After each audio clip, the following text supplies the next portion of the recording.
Bismillahirrahmanirrahim.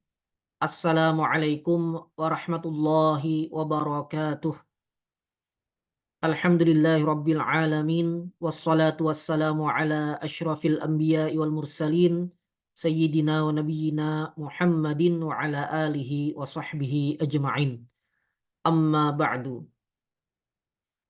Ikhwah fillah hafizakumullah. Um, Pada kesempatan kali ini saya akan menjawab pertanyaan yang masuk, yaitu apa hukum melebihkan pembayaran utang?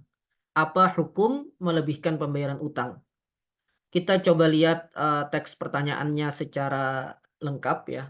Ini teks pertanyaan yang diajukan oleh em, al-akh ya, seseorang. Em, dan ini saya copy sepenuhnya ya teks pertanyaannya. Apa hukum melebihkan pembayaran hutang dalam rangka berterima kasih kepada pemberi hutang, dan hal itu tidak tercantum dalam akad ketika berhutang? Eh, ada doanya. Ini semuanya saya copy sepenuhnya ya, tanpa saya edit pertanyaannya. Jadi pertanyaannya adalah hukum melebihkan pembayaran utang dalam rangka terima kasih ya, dalam rangka berterima kasih kepada pemberi hutang, dan hal itu tidak tercantum dalam akad ketika berhutang. Baik, saya akan tampilkan teks dulu ya. Nah, ini saya kutip dari kitab Al-Mawsu'atul Fiqhiyah Al-Kuwaitiyah, juz 33 halaman 130. Di sini dikutip pernyataan dari Imam Ibnul Munzir, ajma'u ala annal musallif idza syarata 'ala al-mustaslif ziyadatan aw hadiyatan fa aslafa 'ala dzalika anna akhdha ziyadati 'ala dzalika riban. Ajma'u, para ulama berijma', bersepakat bahwa musallif ya, orang yang memberi utang, jika atau ketika dia mensyaratkan kepada orang yang berutang ada syarat tambahan atau hadiah yang diberikan kepadanya dalam pelunasan utang, maka mengambil tambahan tersebut adalah riba ya. Tambahan tersebut adalah riba ya. Dan para ulama ini bersepakat atas hal ini berdasarkan riwayat dari Nabi SAW tentang larangan an kulli qardin jarra naf'an ya. Larangan dari setiap utang yang mendatangkan manfaat ya, yang mendatangkan manfaat. Para ulama mengatakan ya, banyak ulama mengatakan hadis ini sebenarnya dhaif secara sanad, namun maknanya sahih ya, meskipun ada ada pengecualian gitu. Tapi secara umum makna hadis ini sahih, dan kemudian para ulama berijma' atas tambahan yang disyaratkan atas utang ya, atas pelunasan utang itu adalah riba dan haram hukumnya. Jadi seluruh ulama sepakat atas hal ini. Nah, namun pertanyaannya adalah bagaimana jika tambahan tersebut dari inisiatif orang yang berutang saat dia melunasi utangnya, itu atas inisiatifnya sendiri tanpa ada kesepakatan atau syarat sebelumnya. Nah, mari saya tunjukkan ke kitab Al-Mawsu'atul Fiqhiyah secara langsung ya. Nah, di sini ada dikatakan di sini ya, bisa dilihat, amma min haitsul jaudah war rada'ah ya. Amma min haitsul jaudatu war rada'atu fil wasfi awiz ziyadatu wan nuqsanu fil qadri. Adapun dari sisi bagus dan jeleknya sifat dari yang dikembalikan itu ya, barang yang dikembalikan atau harta yang dikembalikan, awiz ziyada wan nuqsan, atau tambahan atau pengurangan dari kadarnya.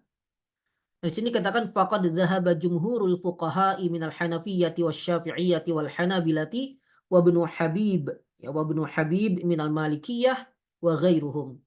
Nah, mayoritas ulama, jumhur fuqaha, mayoritas ulama, mayoritas ahli fikih dari kalangan Hanafiyah, Syafi'iyah, Hanabilah, dan Ibnu Habib dari Malikiyah dan ulama lainnya, mereka berpendapat ya, zahaba ila annal muqtarida, bahwa orang yang berutang, ya, orang yang berutang, lau qada dainahu bibadalin khairim minhu fil qadri awis sifah au dunahu, ya.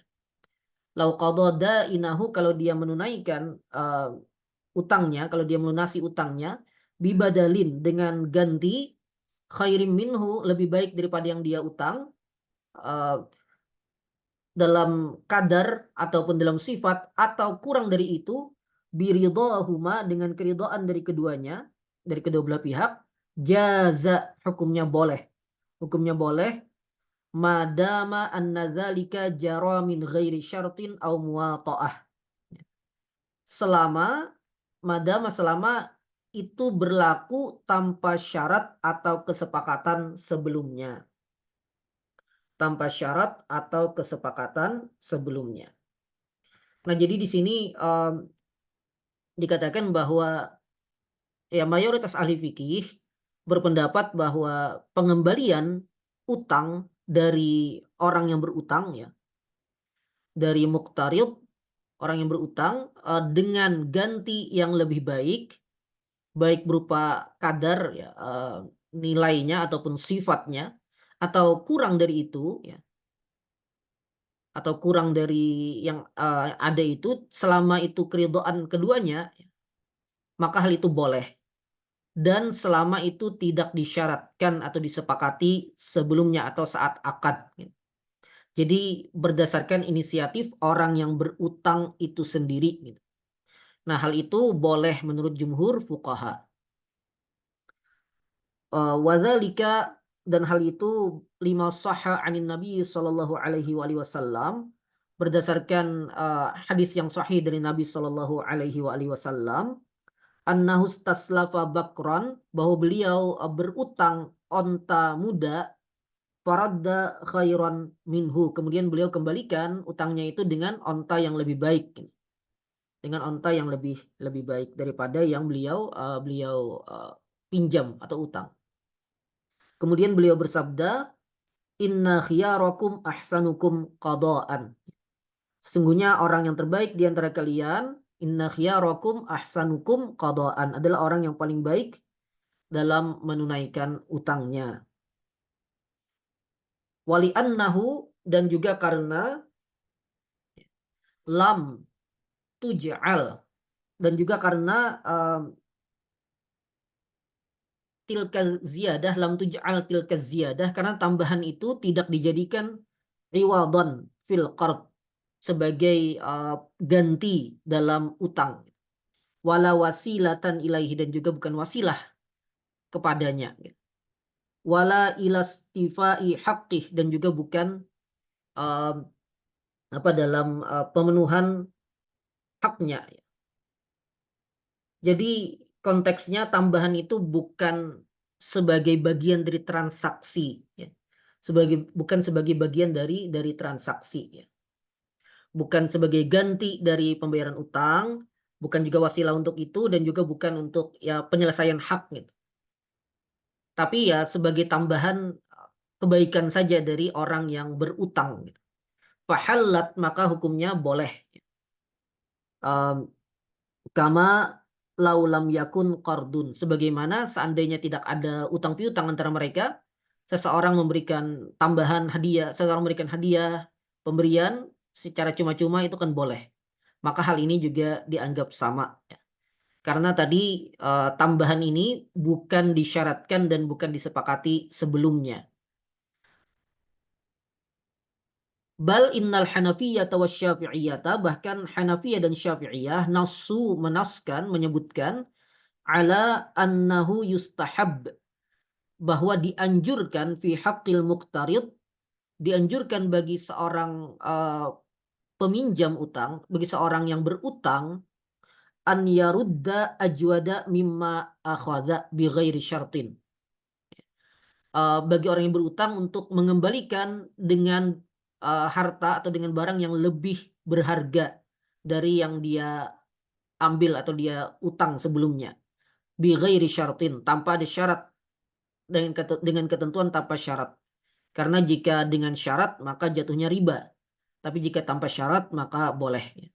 Wa annahu la yukrahu lil muqrid akhdhuhu.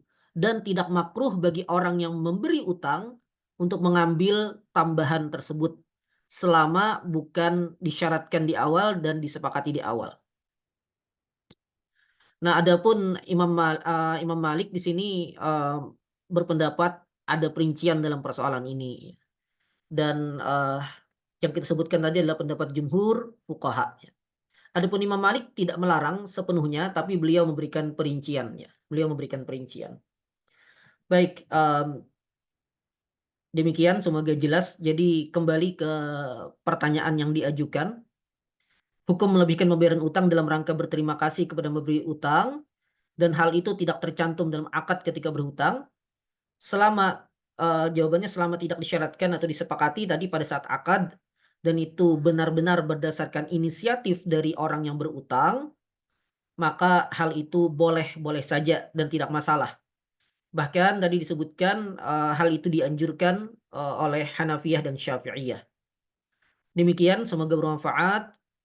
Hadanallahu wa iyyakum ajma'in. Wassalamualaikum warahmatullahi wabarakatuh.